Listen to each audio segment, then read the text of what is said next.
Hi friends, அனைவருக்கும் வணக்கம். இன்றைக்கி பாசிப்பருப்பு ஃப்ரை எப்படி செய்யலான்னு பார்க்கலாம். 2 மெத்தட் யூஸ் பண்ணி பாசிப்பருப்பு ஃப்ரை செய்ய போகிறோம். வாங்க வீடியோக்குள்ளே போகலாம். நான் இன்றைக்கி 1/4 கிலோ பாசிப்பருப்பு எடுத்திருக்கேன். அதை ஒரு பவுலில் சேர்த்துக்கலாம். இந்த பாசிப்பருப்பை தண்ணி விட்டு நல்லா சுத்தமாக 2 முறை கழுவி எடுத்துக்கலாம். தண்ணி விட்டு 2 மணி நேரம் ஊற வச்சு எடுத்துக்கலாம். தட்டு போட்டு மூடிடலாம். 2 மணி நேரத்துக்கு அப்புறம் பாருங்கள், பாசிப்பருப்பு நல்லா உரிச்சு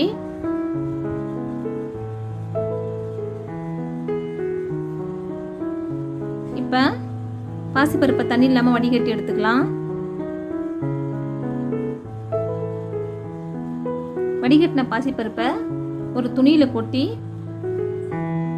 மேலீரம் காயிற மாதிரி காய வச்சு எடுத்துக்கலாம்.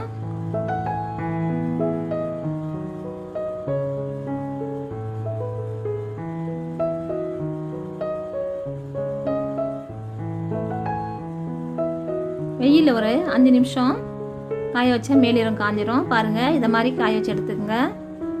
உதிரி உதிரியாக இருக்கணும். இப்போ ஒரு கடாயில் எண்ணெய் எடுத்துக்கணும், சூடு பண்ணிக்கலாம். அதில் எண்ணெய் காஞ்சிச்சான்னு கொஞ்சமாக பாசிப்பருப்பு போட்டு பார்த்துக்கலாம். எண்ணெய் காஞ்சிடுச்சு. இப்போ இது மாதிரி ஒரு ஃபில்டரில் கொஞ்சமாக பாசிப்பருப்பு போட்டு பாருங்கள், இது மாதிரி நீங்கள் ஃப்ரை பண்ணி எடுத்துக்கோங்க. இந்த பாசிப்பருப்பு ஃப்ரை சாப்பிட்றதுக்கு ரொம்ப டேஸ்ட்டாக இருக்கும். குழந்தைங்க நல்லா விரும்பி சாப்பிடுவாங்க, பெரியவங்களும் விரும்பி சாப்பிடுவாங்க. பாருங்கள், ஃப்ரை ஆகிடுச்சு.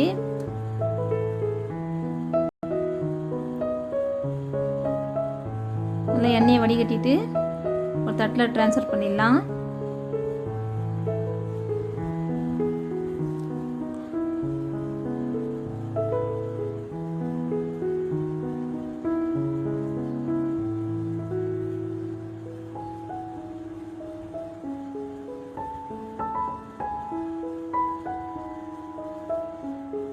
இன்னொரு முறை எப்படி ஃப்ரை பண்ணதுன்னு செஞ்சு காட்டுறேன் பாருங்கள். இது மாதிரி ஃப்ரை பண்ணி எடுத்துக்கங்க.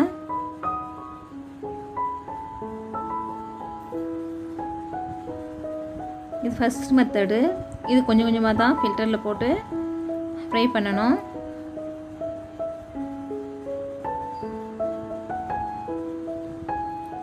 செகண்ட் மெத்தட் இது.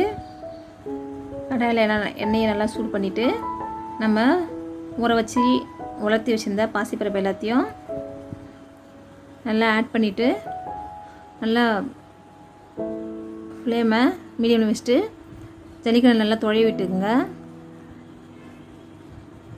ஃப்ரை ஆகிடுச்சு. இப்போ ஒரு ஃபில்டரை வச்சு நம்ம வடிகட்டி எடுத்துக்கலாம். ஏன்னா பாசிப்பருப்பு ரொம்ப சிறுசாக இருக்கும், அது ஜல்லிக்கண்டியில் வராது. இது மாதிரி வடிகட்டினா தான் உண்டு. இப்போ பாருங்கள், நீங்கள் அந்த செகண்ட் மெத்தடு பார்த்து பத்திரமா செய்யணும். ஏன்னா சூடான எண்ணெய். இப்போ நம்ம ஃப்ரை பண்ண பாசிப்பருப்பில் எந்த மசாலாவும் சேர்க்கணும்னு தேவையில்லை. லைட்டாக உப்பு சேர்த்து நல்லா மிக்ஸ் பண்ணி சாப்பிட்லாம். ரொம்ப டேஸ்ட்டாக இருக்கும். இந்த வீடியோ பிடிச்சிருந்தா ஷேர் பண்ணுங்கள், லைக் பண்ணுங்கள், கமெண்ட் பண்ணுங்கள்.